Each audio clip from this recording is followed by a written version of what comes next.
प्रादेशिक समाचार एकांश भोपाल से प्रस्तुत है डिंडौरी जिले की चिट्ठी। आलेख लक्ष्मी नारायण अवधिया। वाचन धारणा सचदेव। डिंडौरी जिले में होली पर्व मनाने के लिए तैयारियां चल रही हैं। यहाँ के बाजारों में रंग, गुलाल, पिचकारी सहित अन्य सामग्री की दुकानें सज गई हैं। जिले में धुलेंडी से लेकर रंग पंचमी तक सभी ओर सिर्फ रंग और गुलाल की मस्ती दिखाई देगी। इसके साथ ही फगवारों की टोली भी तैयार हो रही है। ग्रामीण इलाकों में फाग गायन का प्रचलन काफी पुराना है। इस समय सीबीएसई, एमपी बोर्ड और स्थानीय परीक्षाएं चल रही हैं। परीक्षाओं को देखते हुए जिले में ध्वनि विस्तारक यंत्रों के उपयोग पर बिना अनुमति के प्रतिबंध लगा हुआ है। परीक्षाएं मार्च-अप्रैल में संपन्न होंगी। शासकीय आदर्श महाविद्यालय डिंडौरी में अमृत महोत्सव के तहत भारत की आजादी में अनुसूचित जनजाति के स्वतंत्रता सेनानियों के इतिहास में महत्वपूर्ण योगदान दिलाने के लिए कार्यक्रम किया गया। महाविद्यालय में स्वतंत्रता सेनानियों और जनजातियों की पारंपरिक वस्तुओं की प्रदर्शनी लगाई गई।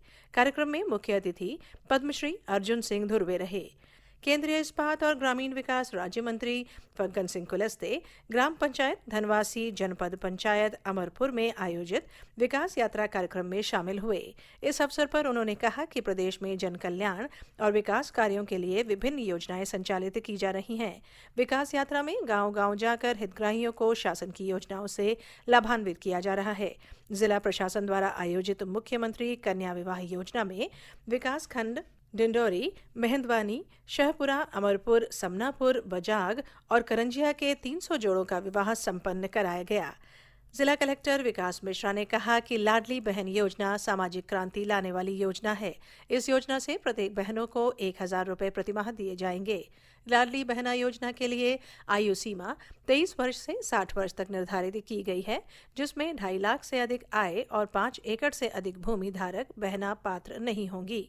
उन्होंने लाडली बहना योजना का प्रचार प्रसार के लिए दीवार लेखन, मुनादी इत्यादि कराने के निर्देश दिए हैं। प्रदेश शासन के उच्च शिक्षा और जिले के प्रभारी मंत्री डॉक्टर मोहन यादव ने कहा कि पर्यावरण की रक्षा के लिए हमें प्लास्टिक का उपयोग नहीं करना चाहिए। प्लास्टिक स्वास्थ्य और पर्यावरण के लिए हानिकारक है, इसलिए अपनी दिनचर्या में प्लास्टिक का पूरी तरह से त्याग करें।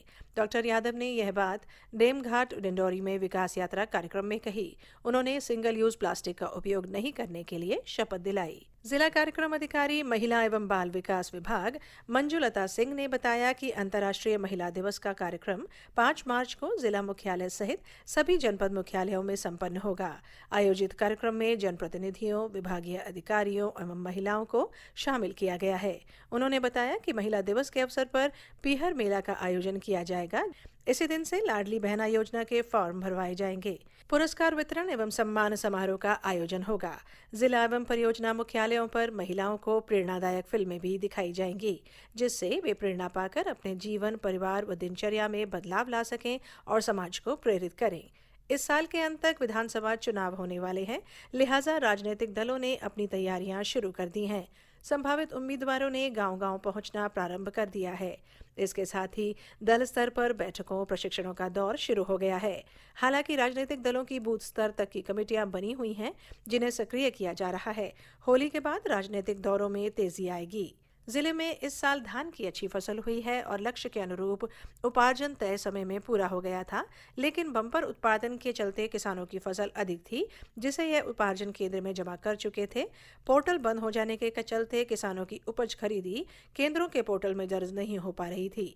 बाद में शासन की ओर से पुनः ऐसे किसानों को मौका दिया गया और उनकी उपज खरीदी गई। धान के बाद अब रबी की फसलों की बुआई हो चुकी है और किसान खेतों में सिंचाई में लगे हुए हैं। 2 दिन पहले अचानक मौसम में बदलाव के बाद रिमझिम बारिश हुई थी, जिससे किसान खुश हैं। हालांकि किसानों को फसल के लिए नहरों से पानी की पर्याप्त व्यवस्था है। किसान उम्मीद कर रहे हैं कि इस बार भी उनकी गेहूं और अन्य फसलें अच्छी होंगी। पिछले कुछ दिनों से तापमान में बढ़ोतरी दर्ज की जा रही है। सुबह और शाम को इस समय ठंडक का आलम रहता है, जो लगभग पूरे मार्च ही जारी रहेगा। हालांकि होलिका दहन के बाद गर्मी का दौर शुरू हो जाएगा। होली का पर्व मार्च माह के पहले सप्ताह में ही होने के चलते उम्मीद की जा रही है कि मार्च के दूसरे पखवाड़े से गर्मी अपना असर दिखाना शुरू कर देगी। जिले की चिट्ठी समाप्त।